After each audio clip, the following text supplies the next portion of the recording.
É um prazer enorme estar aqui. Vão me dar esse desafio em 30 minutos, então eu realmente selecionei alguns pontos, tá bom? Para a gente conversar. E aí eu já queria começar falando um pouquinho também sobre o vídeo de apresentação da Land, né? A alimentação, né? Primeira coisa que a gente pensa, né, quando tem um diagnóstico de DI ou prévio ao diagnóstico, nossa, eu como passo mal, o que, que eu posso ou não posso comer? E aí a gente começa com essa problemática grande, né? E aí a gente começa a ler no Google, perguntar para as pessoas. E claro, né, pessoal, a alimentação, ela vai participar em tudo, né? Ela vai te ajudar nos sintomas, ela vai te ajudar na cicatrização, ela vai te ajudar em evitar e corrigir deficiências nutricionais. Então, ela vai ajudar nesse processo todo. Mas a gente não pode esquecer que eu acho que é um dos aspectos mais importantes da alimentação, que é a socialização e a qualidade de vida. E nesse processo todo, isso é muito impactado, né? Então, eu acho que é muito importante, primeiro, que vocês tenham conhecimento da importância da alimentação na doença inflamatória e que também busquem profissionais que não sejam aqueles profissionais que saem cortando tudo ou fazendo dietas restritivas, né? Eu falo para os meus pacientes e falo para os meus alunos. Mandar comer ou não comer num papel é a coisa mais fácil para o profissional que está aqui, né? Mas o nosso papel é fazer uma conexão com vocês, é entender o papel da alimentação, os hábitos e entender também que a alimentação faz parte de um contexto, né, social, psicológico, e a gente vai ajudar vocês nesse processo, que em alguns momentos não é um processo fácil, né? Então, já falando um pouquinho sobre tenho doença inflamatória intestinal, existe uma dieta para mim? Júlia e Alessandra sabem que eu falo isso o tempo inteiro, né? Ninguém é um diagnóstico, ok? Nós somos pessoas. Não é porque nós temos cronorretocolite ulcerativa que nós não temos outras doenças, que nós não temos outras restrições, que nós não temos objetivos estéticos, tá? Então, primeiro, o profissional que conhece a doença, claro, é fundamental, mas ele precisa conhecer vocês, né? Vocês não são uma lista do que comer ou não comer, certo? E isso é muito importante para que cada um de vocês entendam, né? E é claro, né? Doença inflamatória intestinal dá dor, distensão e diarreia. Tá bom, isso na maioria das pessoas, né? Tem pessoas que não têm diarreia, tem pessoas que têm constipação. E aí eu pergunto para vocês, né? A mesma restrição, ela deve ser imposta a todo mundo? Nós sabemos o quanto viver em restrição é difícil, o quanto tira a qualidade de vida, tá? E aí, por outro lado, né, você, paciente, precisa confiar no profissional que está com você, porque às vezes eu vejo também os pacientes em pânico, os pacientes se tirando coisas da sua alimentação, e às vezes eu falo, gente, vamos com calma, vamos experimentando, vamos aumentando o número de ingestão de alimentos, porque isso, como eu falei, né, não impacta só no teu estado nutricional, mas também na tua qualidade de vida, né? E aqui é para mostrar para vocês, né, quem me conhece sabe que eu mostro sempre esse slide, que é um trabalho na literatura que mostra que quando a gente vai conversar com os pacientes, pelo menos quase 80% deles fala que o que come interfere nos seus sintomas, né? E a gente sabe disso, principalmente quando você está em atividade, processo inflamatório, distensão, diarreia. Sim, o que você come vai interferir nos seus sintomas. E mesmo quando se está em remissão, uma parcela dos pacientes continua fazendo algum grau de restrição, tá? Então é importante a gente saber, é necessário esse grau de restrição? Caso você faça essa restrição, é necessário fazer alguma reposição nesse contexto para a gente não ter sequelas a longo prazo? Cris, o que você está falando? Por exemplo, eu vejo muita gente demonizando o leite. Tudo bem você ficar sem leite, mas às vezes você precisa repor cálcio de alguma forma. Então, é isso que a gente tem que alcançar nesse processo.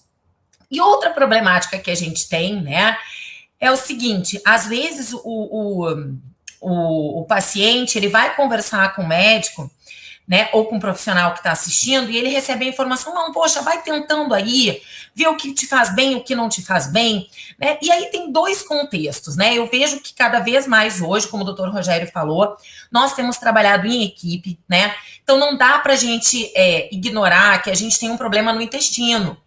E tudo que entra pela boca vai chegar lá. Então eu preciso cuidar da minha alimentação, isso é fundamental, tanto no processo de atividade, quanto para eu me manter em remissão. Né? Se é importante para quem não tem doença de intestino, imagina para quem tem doença de intestino. Mas tem um outro aspecto que eu vejo uma preocupação grande dos médicos, e eu não tiro a razão deles, tá? É que existe muito profissional que às vezes não tem um conhecimento adequado da doença e que sai naquele processo de corta tudo da alimentação do paciente. E eu já vi pacientes, né, em pânico ou emagrecendo, né? Então, por isso que é muito importante que a gente, claro, né, hoje, como a gente estava falando, né, a telemedicina, todos esses processos que a Lende faz de conhecimento para o paciente, que é isso que a gente está fazendo aqui, levar a segurança para vocês, para que vocês entendam se de fato é preciso fazer determinadas restrições e em que momento a gente precisa, né, procurar alguém que nos ajude nesse processo de suplementação ou compensação dessa dieta, né? E assim, gente, voltando ao nosso assunto da aula, né? Existe uma dieta para DI? Não, não existe essa dieta. Eu botei até 3 figuras aqui embaixo, porque eu acho que tem 3 coisas que as pessoas falam muito e que a gente vai falar nessa aula. Quem tem DI não pode comer fibra.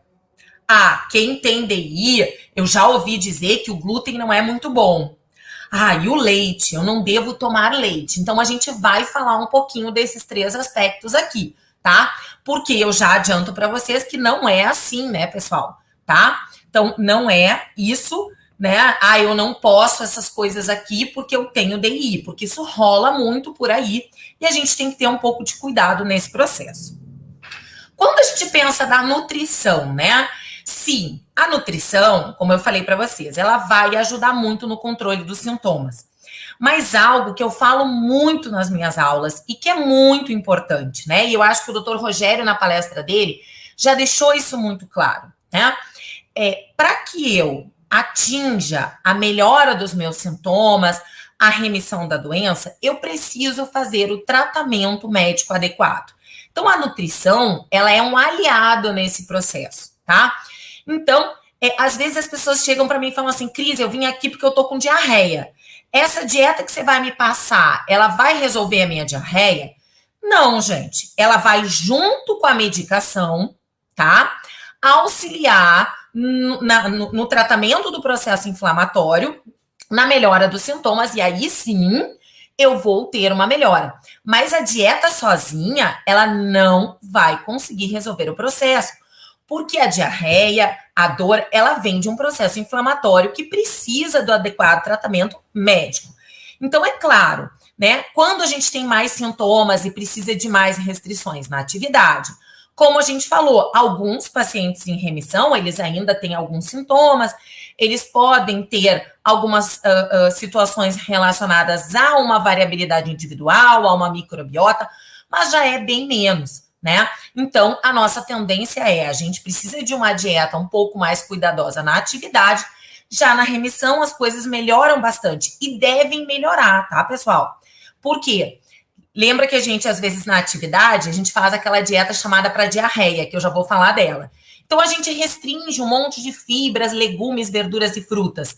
E fibras, legumes, verduras e frutas é o que mantém o intestino saudável. Então, quando o meu intestino estiver melhor, ou seja, do processo inflamatório e capaz de tolerar fibras, legumes, verduras e frutas sem me dar sintomas, é isso que eu vou fazer. Porque isso que vai manter o meu intestino saudável para eu ficar em remissão, né? O pessoal que está falando aí da remissão. Outra questão importante, né? Não só a dieta, mas os suplementos nutricionais, que muitas vezes são nossos aliados, sim, tá? Eles vão nos ajudar a prevenir deficiências e corrigi-las. É muito frequente, né? Anemia e múltiplas deficiências de vitaminas e minerais. Então, a gente precisa desse cuidado. Outra questão importante, Se eu tiver em frente a uma criança, um adolescente, eu posso ter problemas de quê? De crescimento, desenvolvimento. Então, eu tenho que pensar lá na frente. Outra questão importante que a gente vê muito em adultos, que é a osteopenia, osteoporose. Que é essa história. Ah, leite é ruim, eu não vou tomar leite. Calma, tá? A gente já vai falar sobre isso. Pode até ser que você não possa tomar leite, mas lembra, não há uma regra, há individualizações.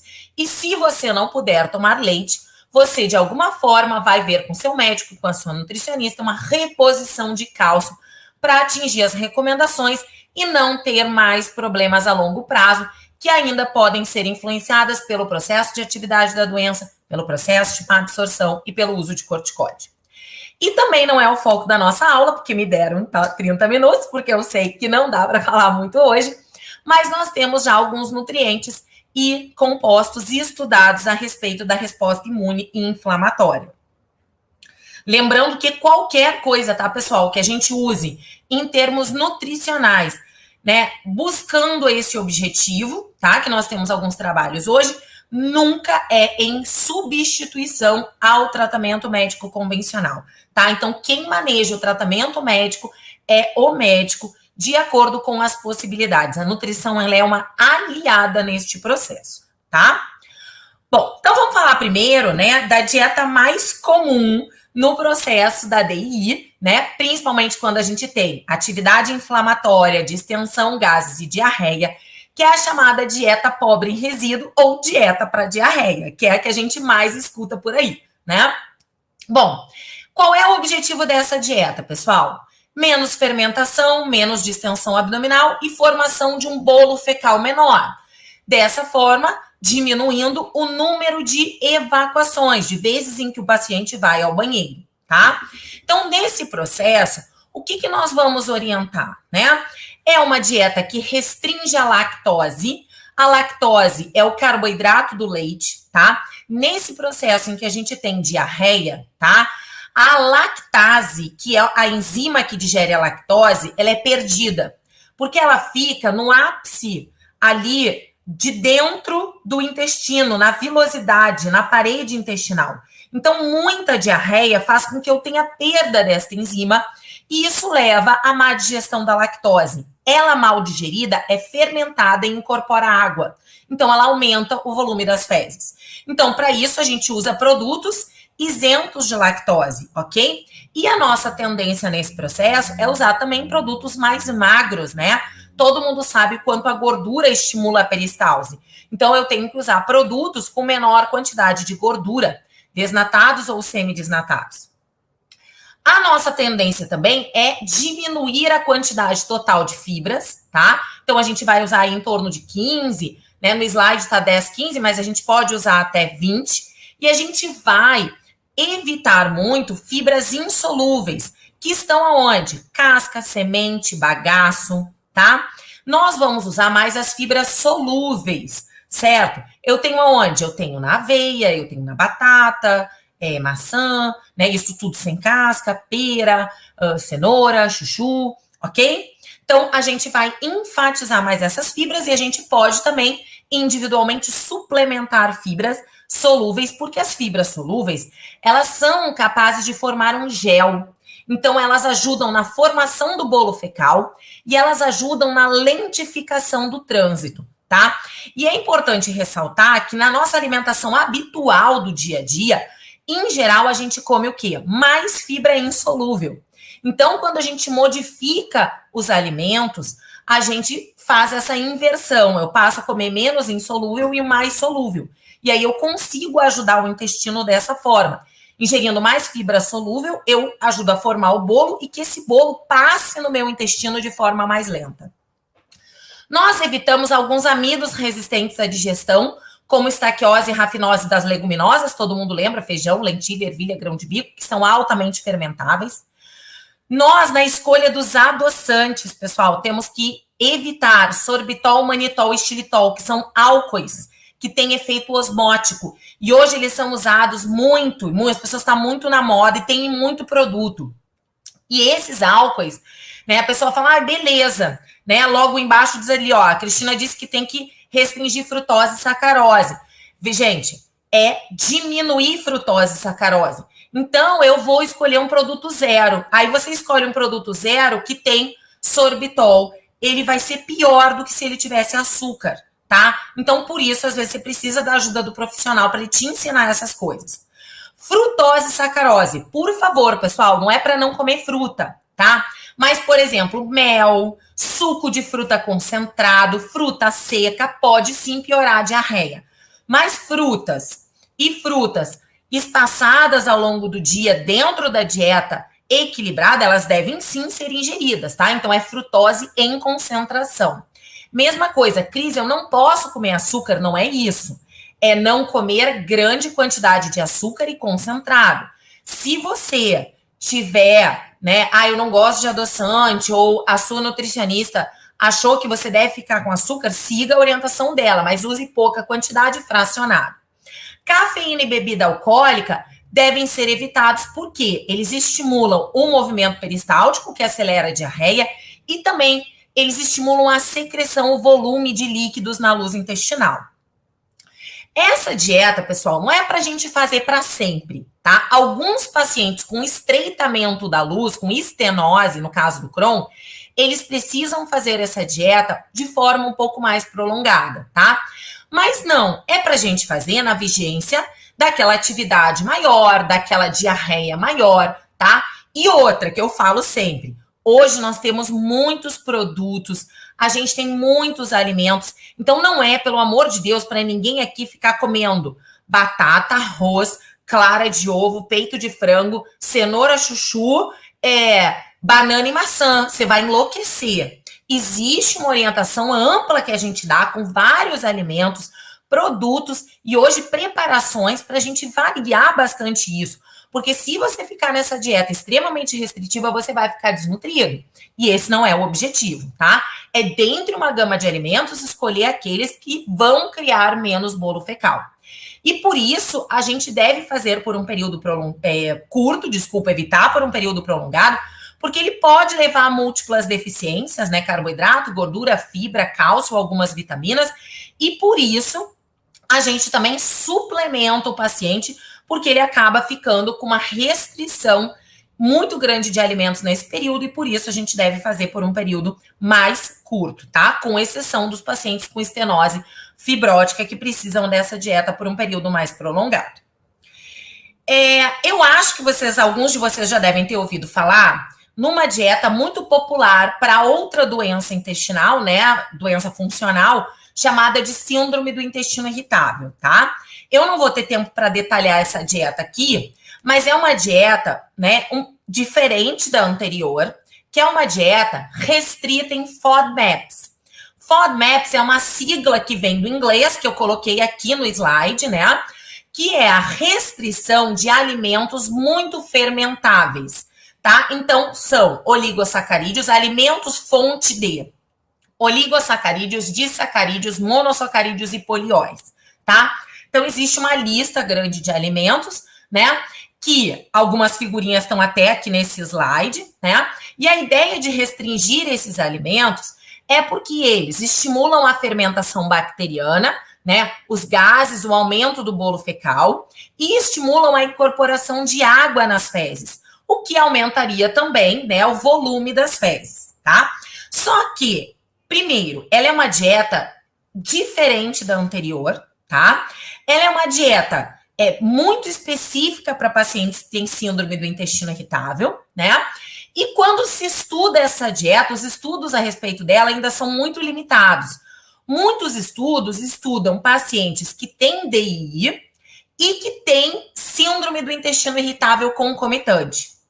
E aí, fazem essa dieta e essa dieta melhora os sintomas, ok? Essa dieta é muito importante, ela também deve ser feita por um período curto, de no máximo 6 a 8 semanas. E ela também pode levar a deficiências nutricionais, se não corretamente seguida e suplementada. Então, esse trabalho bem simples aqui, né? Ele mostra, como eu falei para vocês, pacientes em remissão de DI ou com uma atividade leve a moderada e que também tinham síndrome do intestino irritável. E ao fazer a redução desses alimentos fermentativos, tiveram uma melhora do seu score de sintomas. Qual é o problema? O problema dessa dieta é que a gente deve seguir ela por um período curto, tá? Depois a gente precisa liberar ela. E como ela tira coisas fermentativas, ela tira o alimento das bactérias do intestino. E dentre essas bactérias do intestino, existem as bactérias boas, certo? A gente sabe que pacientes que têm DI já têm mais bactéria ruim do que bactéria boa. Então, quando eu começo a fazer restrição, né, e eu começo a levar uma redução de bactéria boa, isso começa a ficar ruim para mim, né? Então, hoje a gente não tem ainda nenhum consenso acerca dessa dieta. Esse aqui é um outro trabalho, né, que é um trabalho publicado em 2020, que eu vou só comentar, né, para vocês poderem entender bem rapidamente. Eles fizeram uma comparação de uma dieta padrão e uma dieta low FODMAPs em pacientes com DI. E aí eles viram que a dieta low FODMAPs melhorava os sintomas e a qualidade de vida. Mas acontecia aquilo que eu já falei para vocês. Diminuía a bactéria boa no intestino e não influenciava na atividade inflamatória, tá? E eu já adianto para vocês que ela é uma dieta que também é bastante restritiva, tá? Então, se a gente for resumir, né? A gente não tem evidências na redução da inflamação com o uso dela. A gente ainda tem estudos limitados em DI, tá? Então, eu vou fazer essa dieta, eu nunca aconselho você a sair fazendo dieta pelo Google, né? Primeiro que você pode entrar em restrições excessivas. Eu estou em dúvida se isso é bom para mim, eu converso com o meu médico, com o meu nutricionista. Eu, Cristina, eu tenho poucos pacientes com DI nessa dieta, mas eu tenho alguns que têm DI e síndrome do intestino irritável. E aí, nesses casos, sim, vale a pena. Já ouvi, o outro dia eu estava conversando com os pacientes, e o paciente falou assim, poxa, Cristina, foi a primeira dieta que eu segui, me fez bem. Ótimo, né? Só que, de novo, tem que seguir por um período limitado e sob supervisão, tá? Para a gente não ter aquele efeito negativo do eu faço a dieta, mas eu acabo emagrecendo ou tendo deficiência nutricional. Bom, vou falar um pouquinho, né, nesse meu tempo, sobre leite e glúten, ok? Leite. Leite, na verdade, né, um dos grandes problemas do leite é a lactose, como eu já falei. Tanto na dieta restrita em resíduo, quanto na dieta low FODMAPs, a gente restringe lactose. O que é a lactose? É o carboidrato do leite, que tem aqui uma figurinha aqui embaixo. Ele é um disacarídeo, ele é uma glicose com uma galactose, ok? Bem, o que eu falei? Quando o paciente ele tem uma diarreia importante ou uma atividade da doença, por conta disso, o intestino dele perde lactase, que é a enzima que faz a digestão da lactose. Essa lactose, se não for digerida, ela vai ficar na luz intestinal. E aí lá, ela vai fazer o que a gente tem aqui nesse slide descrito. Vai ser fermentada, produzindo mais gases e vai incorporar água. Então, ela pode piorar aqueles sintomas de cólica, de gases, de dor e de diarreia, tá? Então, por isso, no período de atividade da doença, nós restringimos a lactose. Aí nós temos mais dois aspectos para falar. O primeiro, independente da atividade da doença, intolerância à lactose na idade adulta, tá, gente? Porque quando a gente é criança, todo mundo toma leite materno, que tem muita lactose. Então, o que determina se a gente vai tolerar lactose, conseguir digerir lactose na idade adulta, é genética, tá? Se a gente vai ter ou não a enzima no intestino na idade adulta, é genética. Então, é a persistência da enzima na idade adulta. Alguns indivíduos perdem a enzima no envelhecimento, outros indivíduos mantêm essa enzima no intestino.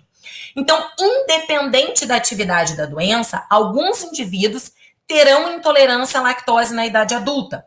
E aí, mesmo na remissão da doença, eles terão que evitar a lactose, tá? Então, eu já coloco aqui para vocês, ó, que existe uma prevalência alta de intolerância à lactose em brancos, ó, em japoneses, em negros. Então, só para vocês terem uma ideia dessa dimensão. Então, resumidamente, para quem tem intolerância à lactose, vai ficar sem ela na atividade. Entrou em remissão, eu posso voltar com ela. Pode ser que tenham pacientes que, mesmo na remissão da doença, tenham intolerância à lactose, porque isso é comum na idade adulta, muito na população mundial. E aí, neste caso, a gente vai continuar com os alimentos restritos em lactose, tá? Qual a diferença entre atividade e remissão? Na atividade, eu também preciso restringir gordura, porque a gordura ela é altamente estimulante do movimento peristáltico. Então, eu sempre vou pedir para o paciente ingerir leite magro, queijo magro. Isso já na remissão não tem essa restrição, ok? Eu posso ingerir coisas mais gordurosas se o meu intestino estiver melhor, tá? E aí eu vou manter a restrição de lactose se eu tiver intolerância à lactose, ou vou voltar com a ingestão de lactose. Temos um outro aspecto relacionado ao leite, que talvez vocês já tenham ouvido falar. Tem pessoas que falam assim para mim, tá? Cris, eu estou tomando leite sem lactose e eu ainda assim não me sinto bem, tá? E isso pode ser por conta de uma fração de uma das proteínas do leite, chamada de beta-caseína. A beta-caseína, tá? Quando a gente pensa em leite, né? Esses leites, eles sofreram alterações genéticas ao longo, né, das raças da vaca, ao longo do tempo da criação. Quando eu penso em caseína, é uma das frações de proteína do leite. A caseína original é a chamada A2, certo? O leite que a gente consome hoje no Brasil, a maioria das marcas, é das vacas holandesas. E a caseína que tem nesse leite é um misto da original e da alterada, que é a chamada A1. O que é essa alterada, Cris? É essa alteração que eu falo para vocês que acontece com o tempo, né? Invariabilidade genética. Veja bem, a caseína original, tá? Ela tem 209 aminoácidos ligadinhos. A caseína A1, ela tem apenas um aminoácido trocado lá na posição 67. Se troca prolina por histidina. E essa caseína alterada, que tem esse aminoácido alterado, conforme você ingere e faz a digestão, você produz um peptídeo chamado de beta-caseomorfina, que causa reações intestinais, tá? Pode alterar a motilidade, tá? E pode ter um certo potencial inflamatório no intestino, certo? Aí vocês vão me dizer assim, Cris, então você está dizendo para mim que leite pode ter um potencial inflamatório no intestino e isso pode ser ruim na DII. Não, eu não estou dizendo isso. Por quê? Porque DII é multifatorial, ok? E eu não tenho nenhum trabalho científico que me diga que essa questão associada à digestão da caseína A1 vai produzir mediadores inflamatórios e vai interferir na atividade da DII. Eu não tenho isso ainda, tá? Então, o que é que nós temos que entender? Hoje, né, algumas raças, como eu falei aqui, elas têm uma quantidade de caseína A2 e a raça holandesa, como eu falei, ela tem muita caseína A1. E se vocês forem em alguns mercados ou forem em algumas fazendas, principalmente em Minas e em São Paulo, vocês vão ver que já tem fazendas controlando geneticamente os seus rebanhos para produzir leite apenas com caseína A2, o que é muito bom. Só que um detalhe, a caseína é a proteína, ok? A lactose é o carboidrato. Se eu escolher tomar um leite, tá? A2, e eu tiver intolerância à lactose, eu tenho que ter este leite tratado com lactase, porque ele originalmente terá lactose, tá? Então, a gente tem que ter um panorama bem grande nesse processo. Vamos tentar resumir nesse slide, tá? Lactose, então, produtos lac-free vão ser usados na dieta de baixo teor de resíduos e na dieta low FODMAX. Tenho um paciente que me diz que ele continua tendo sintoma mesmo usando produtos lac-free. Eu posso, então, tirar este leite, né? E usar um leite só com caseína A2, por exemplo, tá? Ou eu posso usar um leite vegetal. Cuidado com isso. Leites vegetais industrializados já são enriquecidos com cálcio. Leites vegetais caseiros, não. Leites vegetais podem ser muito gordurosos, como amêndoa, castanha, e podem piorar a diarreia, dependendo do contexto alimentar do paciente. Então, de novo, eu adoraria dar receita de bolo aqui, mas eu não posso, vocês entendem? Eu tenho todos os tipos de paciente que vocês podem imaginar. O que come lactose, o que não come lactose, o que toma leite, o que não toma leite. Então, como a gente resolve isso, uma vez que a gente não tem uma literatura que diga que eu tenho DI, eu tenho que fazer tal coisa? Individualizando, olhando para cada um de vocês como indivíduos únicos. E outra questão que tem que ser considerada, dinheiro, gente, né? Hábito, tá? Outra preocupação nossa, orientar sempre sobre a qualidade do leite, né? Eu não vou poder me alongar aqui, mas hoje a gente tem muitos leites que não são leites, são compostos lácteos. A gente tem questões aí relacionadas a melhor controle de rebanho. Então, isso tudo, né, numa consulta a gente consegue direcionar dentro da localidade do paciente para o melhor leite que ele pode optar. Às vezes não é o melhor, é a melhor opção dentro daquele contexto. Mas é isso, tá? A alimentação, pessoal, difícil ela ser 100% perfeita. Eu sempre falo, nós faremos o nosso melhor no contexto em que estivermos, tá? E outra que eu sempre falo em relação a leite e derivados é muito cuidado com cálcio e vitamina D. Às vezes precisa suplementação. Antes da gente fechar, né, vou falar um pouquinho do famoso glúten. Glúten é uma das proteínas onde a gente tem no trigo, no centeio e na cevada, tá? Uma das proteínas, certo? O glúten, pessoal, ele é uma proteína de baixo valor biológico, ou seja, não é uma proteína de qualidade, como ovo, carne, leite, enfim, tá? E nutricionalmente falando, ele não faz falta na nossa alimentação. Porém, alimentos que têm glúten fazem muita falta na nossa questão social, no nosso hábito. Então, a gente tem que olhar para esse parâmetro sim, tá? Bom, para quem não sabe, a gliadina, né, é uma proteína do glúten, né, que não é bem digerida no intestino de nenhum ser humano. Então, a gente tem alguns fragmentos que não vão ser adequadamente digeridos, ok? E nesse processo, eu posso ter um potencial inflamatório aí. E uma das coisas que esses fragmentos não digeridos fazem é aumentar o que a gente chama de permeabilidade intestinal. Então, vou tentar explicar bem rápido aqui. A gente tem no nosso intestino a barreira intestinal, né? Então, um enterócito, ele fica grudadinho no outro. Quando um enterócito, ele fica frouxinho, né? As duas células ficam frouxas, como a gente vê aqui nesse slide, a gente pode ter um aumento da passagem de proteínas, de bactérias para o meio interno, né? Para a corrente sanguínea, para a lâmina própria, e isso pode desencadear uma resposta inflamatória, ok? E o que acontece, né? A gente já viu que esses fragmentos não digeridos do glúten, né? Eles podem piorar essa permeabilidade intestinal. E alteração de microbiota e aumento de permeabilidade intestinal é algo que já acontece em pacientes que têm doença inflamatória intestinal.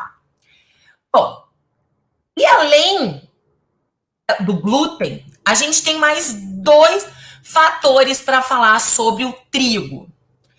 O glúten é uma das proteínas do trigo, tá? A gente tem outras proteínas e uma delas são as chamadas ATIs, que são proteínas de defesa, tá? Que inibem alfa-amilase e tripsina e que parecem também ter um potencial inflamatório no intestino, tá? E que talvez possam ter algum potencial aí de inflamar o intestino, tá? Aí vocês vão falar o seguinte para mim, Cris, voltando para esse slide. Então, se eu comer glúten, isso faz com que eu tenha mais atividade da doença na DI? Não temos nenhuma conclusão de trabalho científico sobre isso ainda, pessoal. Então, a mesma coisa do leite, né? Eu não tenho nenhuma conclusão. As doenças são multifatoriais. E o que mais importa na tua alimentação não é um nutriente, é o cômputo geral da tua alimentação.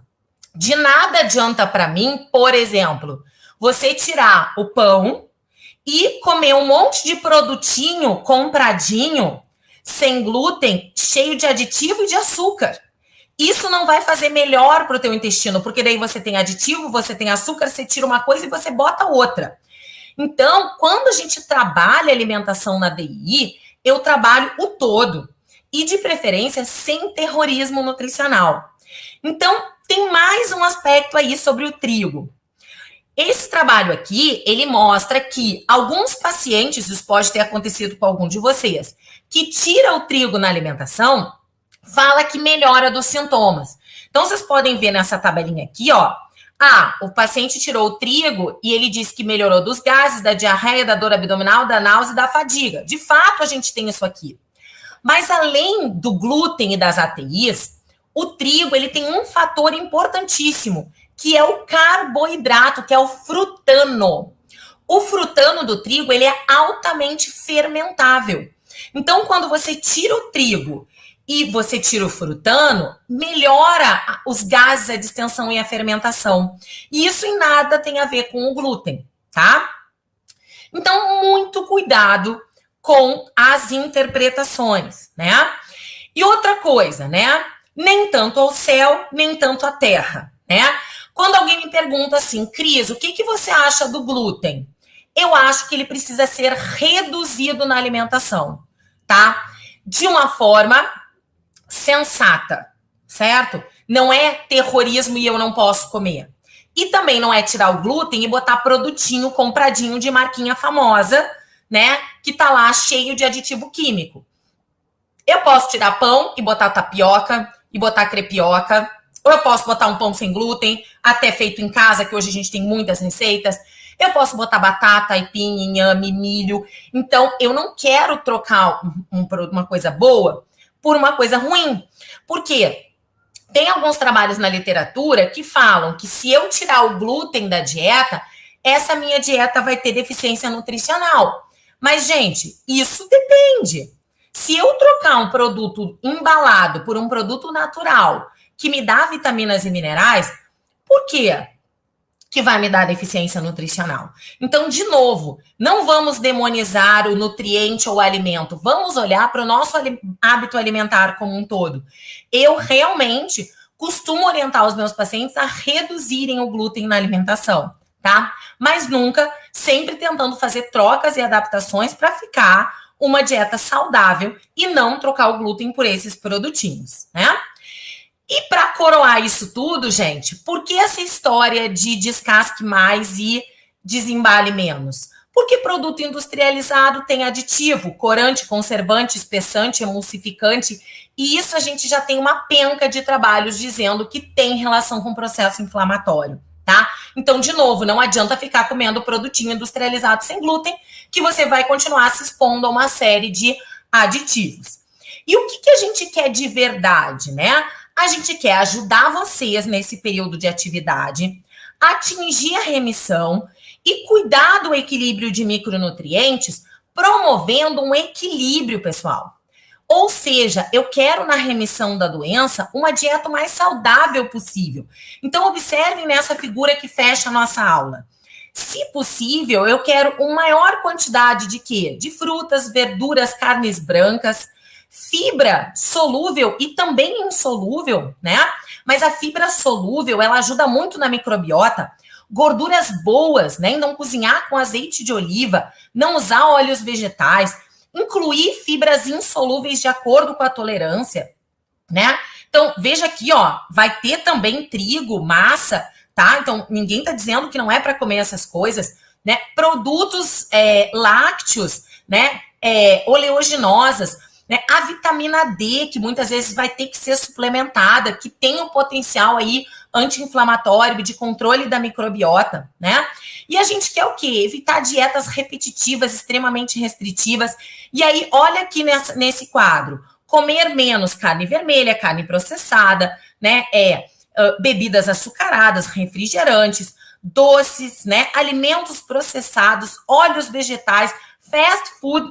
E claro, gente, eu sei que nem todo mundo vai poder fazer uma alimentação tão liberada, mas é para isso que vocês têm que contar conosco, né? Eu falo para os meus pacientes, você tem que olhar para mim como uma pessoa que está aqui para te ajudar, nunca para te julgar, né? A alimentação é difícil, de novo, e escrever no papel é muito mais fácil do que se colocar no lugar do paciente e entender que ele tem vida, que ele tem qualidade de vida, que ele tem família, que a socialização e que ele precisa pagar tudo aquilo que a gente está prescrevendo. Obrigada mais uma vez, espero que eu tenha ajudado e deixo aqui os meus contatos para quem, né, tiver interesse. Ai, gente, como sempre arrasando, Cris. E te dei pouco tempo para falar, né, amiga? Não, mas eu não passei muito, um pouquinho, talvez. Bom, eu vou chamar a Lê de novo aqui para ela poder me ajudar aqui com os comentários, porque como eu estou longe do computador, tem que ser Alessandra. Então, amiga, fica à vontade aí. O trio. Gente, Cris, olha, maravilhosa, como sempre, né? Uma sorte minha ter encontrado você lá no início para ser minha nutricionista, né? Porque a gente está junto aí já há alguns anos. Então, assim, e eu agradeço imensamente em nome da Lende, né, Júlia, essa sua parceria que você tem aqui com a gente, com os nossos pacientes, a sua disposição de estar sempre respondendo, ajudando, participar dos nossos eventos, dar aula para os nossos pacientes. Então, assim, é sem tamanho a nossa gratidão por você, por essa parceria. Olha, tem tanto comentário aqui, porque a nutrição é assim, gente. Quem vai falar de DI é uma coisa, sabe né? que vai falar de comida, né, Júlia? Não tem como falar de DI e não falar de comida. Então, assim, Cris, na maioria aqui, o que você estão elogiando. Pode falar. Olha só, o que você pode fazer se você quiser, né? Você pode fazer para eu não atrasar, que assim, eu já vi que a Eliana me deu 5 minutos e eu passei, tipo, 15. Sim, mas, enfim, você pode me fazer as perguntas mais importantes e, se você quiser, a gente pode postar nos comentários do YouTube. Você pode até postar agora lá que eu respondo para não atrasar aqui, entendeu? Porque eu sei que deve ter pergunta pra caramba. Pode, Feijão, não pode? É um monte, sempre tem. Então, posso deixar para você ler, que você já domina também isso aqui. Você tá lá no YouTube? Está aqui no nosso chat aqui. Depois você pode ir acessando enquanto a gente vai seguindo aqui a programação. Mas, assim, no geral, Cris, é sobre mesmo elogios, aula maravilhosa. Eu acho que nem tem tanta pergunta assim, porque você é sempre muitíssimo didática, sabe? Então, assim, os pacientes ficam realmente claros da linguagem que está passando, e eu acho que a mensagem principal, né, Júlia, que ela deixa é que não tem uma dieta para cada uma dieta única para todos os pacientes, né? Nós somos indivíduos, somos pessoas, não somos diagnóstico. Então, assim, a gente entende, né, essa boa vontade de querer compartilhar a prescrição de um e de outro, a gente sabe das dificuldades, mas não é assim que funciona, precisa mesmo ter esse acompanhamento individual. E assim, eu não posso deixar só de concluir aqui, passar para você a minha orientadora no doutorado lá em Farmanguinhos, a professora Mariana, ela está encantada com a sua palestra, assim, aí eu falei, é a minha Nutri, é a Nutri da Lende. Então, assim, parabéns, Cris, como sempre, Obrigada. Maravilha. Então, pessoal, olha, as perguntas de vocês não vão ficar sem resposta. Mesmo eu respondo lá agora mesmo. Tudo agora, mas caso não dê, a gente sempre envia para ela. Ela está sempre fazendo post no Instagram dela. É importante vocês irem lá. É Cristina de Estel _Nutri. Não tem mais o underline. É Cristina de Estel Nutri. Não tem mais underline? Ai, que ótimo. Então, é Cristina de Estel Nutri. É só vocês procurarem. Não, e qualquer dúvida também é só perguntar para a gente, né? Exato. E a gente passa o Instagram da Cris para vocês. A gente Muitíssimo obrigada. Júlia, com você. Nada.